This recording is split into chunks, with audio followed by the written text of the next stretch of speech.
So finally, the most awaited update, or you can say the most awaited thing from a long time, basically, it's Android 15 official stable update. It's finally here and it's being rolling out to all the official supported devices, of course, all the official supported Pixel devices, and very soon to some other Samsung, Motorola, and other OEMs very soon. This is Android 15 stable version, of course, having the October security patch, and it's been some time since we were thinking about Android 15 stable. It's finally here.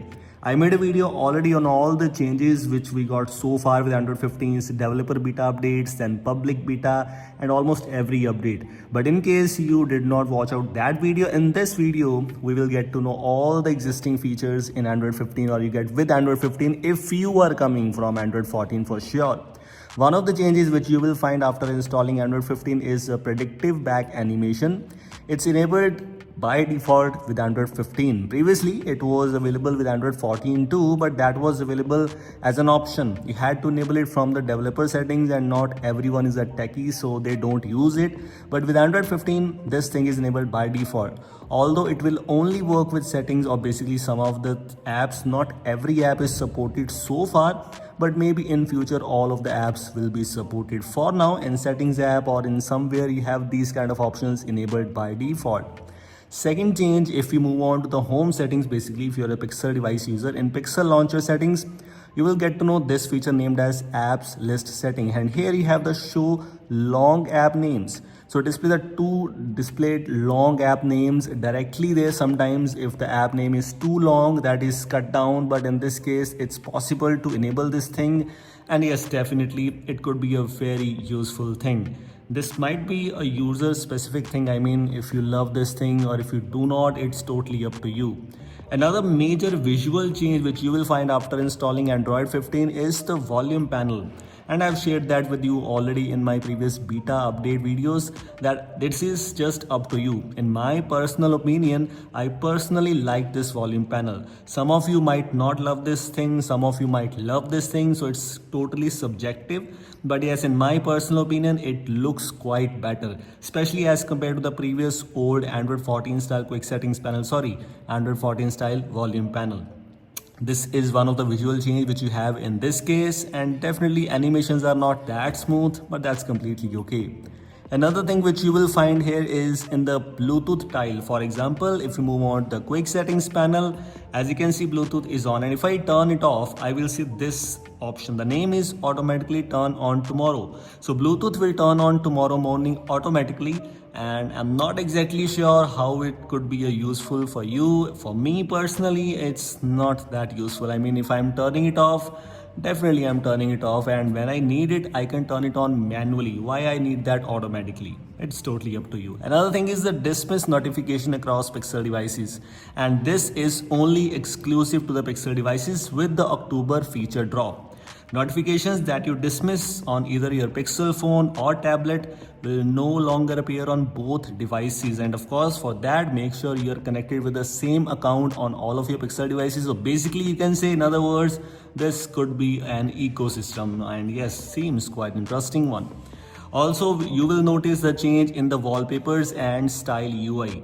For example, in wallpapers and style UI, if you want to enable any, if you want to try any other wallpaper, in this case, for example, this is the one I want to apply. This one, as you can see, this is the new preview UI which was not enabled by default. If you are using Android 14, of course, you will definitely notice some changes in this case. And this is just not like that. If you click on set wallpaper, you will notice this preview UI too. So these are some changes which you have in this case. Definitely these are subjective. Some of you might love these kind of things, some of you might not, but I just wanted to let you know the changes, the features which are present with Android 15 stable update. Sometimes some features you get in beta updates, then they just does not arrive with the stable update.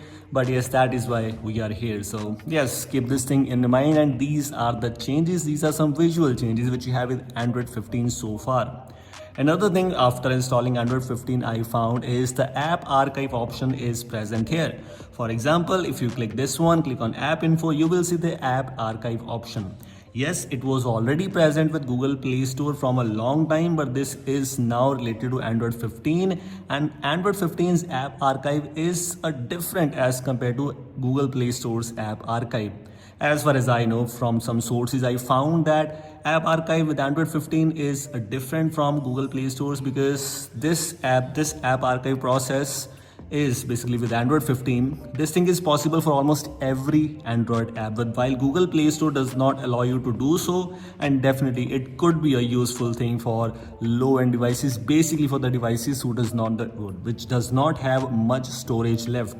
Another thing which you will find in the USB preferences is that now you can use your USB for webcam, and yes, it was already introduced with Android 14's QPR3 update as far as I know, the last QPR update. But yes, it was actually expected to roll out with Android 15, so it's here. But this thing was not there with Android 14 at all. If you want to switch between USB modes, for example, from file transfer to no data transfer or to do anything, you have to verify that it's you. So you have to use your fingerprint or pin lock or whatever you have security settings. And this thing also applies to screen timeout. This thing also applies to lock screen timeout, and seems actually quite weird because I don't think so we need this thing, but it's here, so definitely just wanted to let you know. Another actually so amazing, outstanding feature personally speaking, and that is called private space. I tried a lot of features with Android 15. I'm using developer beta from a long time. I used public beta for sure. But definitely the private space feature is one of the most amazing features with Android 15, because in stock Android, one of the disadvantages we got to know was app lock, was hiding the apps, and both of these things are now present and possible with the use of private space. I mean, if you are a custom ROM user, you know how the things work, but not everyone is a custom ROM user, especially if you're a Pixel device user, your device is not rooted, you have not unlocked your device bootloader. This thing and this feature is actually a game changer. You have some options to tweak this thing. For example, you can use this option lock private space automatically every time after device lock, or 5 minutes after screen timeout, or only after device restart. So you have the option to configure these kind of things.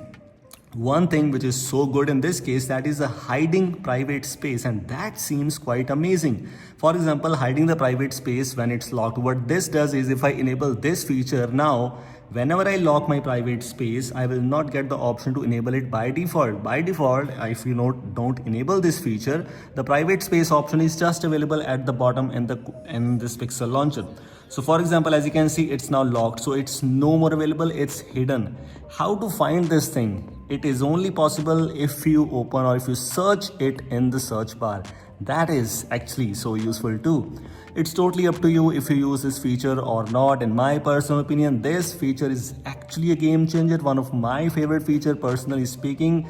So yes, definitely you should check this out for sure.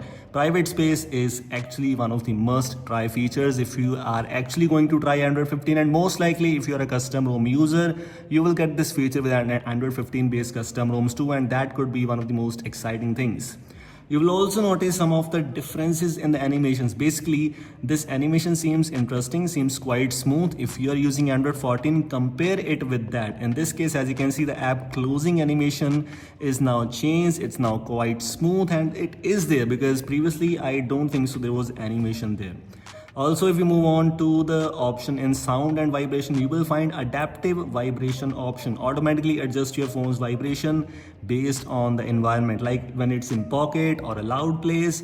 Yes, it could be a useful thing for some of you. For some of you, it might not be, but it's here, so definitely just wanted to let you know. It depends how much vibration intensity your device has, so this could be related to device too. Also, you will find a minor change in the storage section, that in system settings or basically in storage, at the bottom you have two options, Android 15 and temporary system files. This is just a minor change, so that is why I just wanted to let you know. By default with Android 14, as far as I know, the temporary system files option is not present there. In this case, you'll get to know more about these kind of things. One more thing is, for some of the gamers, I'm not exactly sure how this thing actually works. Open developer settings, you will find an option named as, let me show you, this is the one, disable default frame rate for games. And yes, that's actually amazing. That seems quite interesting. Disable limiting the maximum frame rate for games at 60 Hz. Let me know in the comment box what do you think about this one. It basically unlocks 60 Hz. Definitely I just installed this thing for now, so I'll get to know more about these kind of things after using it for a while, after trying with some games. I'll see how the thing's going on, but yes, this could be a very amazing feature with Android 15, and as far as I know, it was not there with the beta update, so that seems interesting one too. We also have the color contrast option present with the display settings now. It was not there as far as I know. I'm not exactly sure how many of you use this feature, because personally speaking, I never use this thing, and I don't think so I will ever use this thing for sure. The color contrast option is available in the display settings, but it is also present with the wallpapers and style section. Open this wallpapers and style section, click on the home screen. At the bottom, you have 3 options available. Here you have the color contrast option present too, and as I just mentioned, I'm not exactly sure if you use this thing or not. In my personal opinion, this should not be a useful thing for most of you. For me, it is not at all.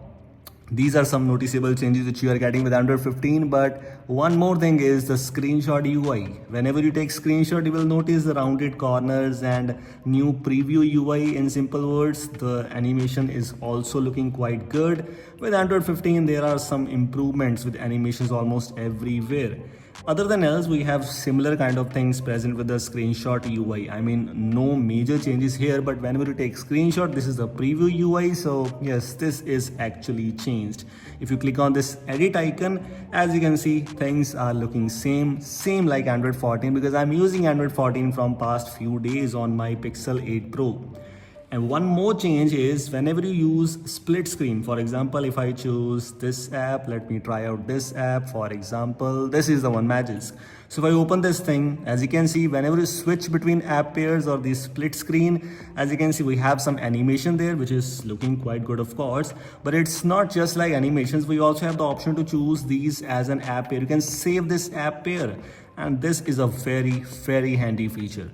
For example, if you click on the save app pair option, what this does is, this is these 2 apps available. So if I choose this one, we have the app pair now saved. For example, this is the one. If I open this here, if I put this here, whenever I open this thing, it will open these 2 apps simultaneously, basically in the split screen. And yes, this is a very useful thing. This could be quite useful. Personally speaking, I never use split screen a lot, but after getting this feature named as this app pair, or you can say split screen, of course, but now it is able to save the app pair, I might use this thing for sure. We also have some minor changes with the widget section. As you can see now, these widgets are stored like this one, and it's just not like that. If you want to put any widget on the home screen, now you don't need to hold and drag and drop. You can simply click on this one and click on add. It will be added to the home screen automatically. Personally speaking, that is also a very useful change. Yes, this is a minor change, but this is a very useful thing, because sometimes if you want to place any widget on the home screen, you have to drag and drop. Sometimes if your device is too long, too big, it's a quite headache thing, but in this case it's completely fine, and it's absolutely amazing. Very minor change, but it is here. Another thing is now related to restricted settings. Sometimes you got to know that you have the app's restricted settings enabled, but this is a new pop-up now which you will see app was denied access. Basically, this is controlled by restricted settings. So I guess this is just a new pop-up, nothing much. Of course, one of the minor changes, just wanted to let you know. Definitely the process is just literally same. You have to open the app info and do some things. One more thing is, if you use Google Pixel devices, there's a Pixel feature drop which usually comes, and this time it's with October security patch, October Android 15 and so on. And we have the audio magic eraser support for more Pixel devices. For example, my device is Google Pixel 8 Pro. It is supported with this feature which was not introduced with Pixel 8 Pro. You already know that, and definitely it's a very useful thing. And as far as I know, I might use this thing for sure, because it looks good, it looks interesting. I have Pixel device, so I think so I should use these kind of things for sure. So these were all the noticeable changes with Android 15, and I guess you might got to know all the features which you were looking forward to. I don't think so anything missing, but if anything is missing in this one, I will make another video for Android 15 hidden features. So make sure to subscribe the channel, make sure to like this video, because it took a lot of time for me to make this video, to make this to happen, this thing, to do this thing for you with Android 15 stable update, which is just now rolled out with the October security patch. Pixel devices, definitely it could be a useful update for you. Yes, you have to check this out. This is all. Thanks for watching. Hope you like this video, and as I just mentioned, if you like this video, make sure to like this one, and also if you're new here, don't forget to subscribe the channel. Thanks for watching. We'll see you in the next one. Take care.